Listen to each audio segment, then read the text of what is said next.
আসসালামু আলাইকুম। আমি Fatematuz Zohra. Welcome to my channel Fatema's dream থেকে। কেমন আছেন সবাই? আলহামদুলিল্লাহ আমি ভালো আছি। আশা করি আপনারাও সবাই ভালো আছেন। চলে আসলাম নতুন আরেকটি রেসিপি নিয়ে। এটা হচ্ছে চিকেন ফ্রাই রোস্টেড রেসিপি। তো আমি দেখছেন প্রথমেই মেরিনেট করা চিকেনগুলো দিয়ে দিয়েছি। আমি সুন্দর করে এগুলো ভেজে নেব। একটা একটা করে আমি তেলে দিয়ে দিয়েছি। তেলে দেওয়ার সময় অবশ্যই একটু সতর্ক থাকবেন যেন তেল ছিটে না আসে। তো এখন যদি আপনারা জানতে চান যে আমি মেরিনেটের সময় কি কি দিয়েছি, তাহলে আপনারা এখনই নোট করে নেন।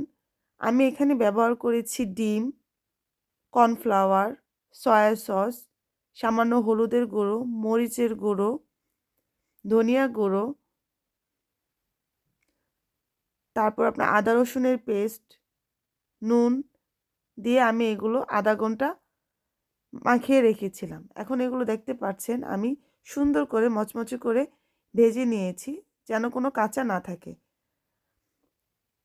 তো এখন আমি বাকি চিকেনের লেগগুলো দিয়ে দেব।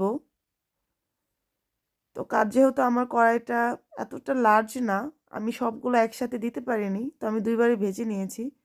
এখন গরম করা তেলে দিয়ে দিব পেঁয়াজ আর টমেটোর পেস্ট। তো এটা আমি ব্লেন্ডার করে নিয়েছি। পেস্টটা দিলে আপনার গ্রেভিটা অনেক সুন্দর হয়, সেজন্য আমি টমেটো এবং পেঁয়াজ একসাথে ব্লেন্ডার করে নিয়েছি। এখন দিয়ে দিলাম তেজপাতা, এলাচ এবং দারচিনি, দিয়ে দিলাম স্বাদ মতন লবণ, দিয়ে আমি এটা ভালো মতো কষিয়ে নিব।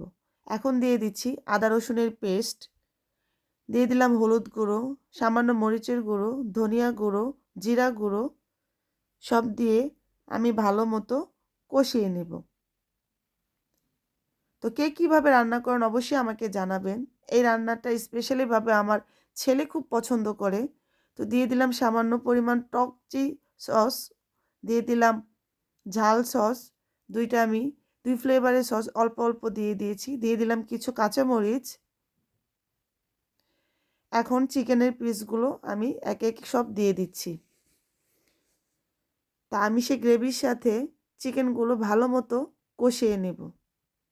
আমি এখানে এক্সট্রা কোনো পানি ইউজ করব না। এই তো দেখতেই পাচ্ছেন।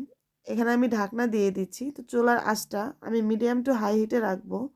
আস্তে আস্তে যেন ভিতরে গ্রেভির ফ্লেভারটা গোস্তের সাথে মিশে যায়। এখন আমি 2 চা চামচ পরিমাণ চিনি ব্যবহার করছি একটু মিষ্টি মিষ্টি ভাবের জন্য, যেন ঝাল না লাগে, যেহেতু ছোট বাচ্চা খাবে।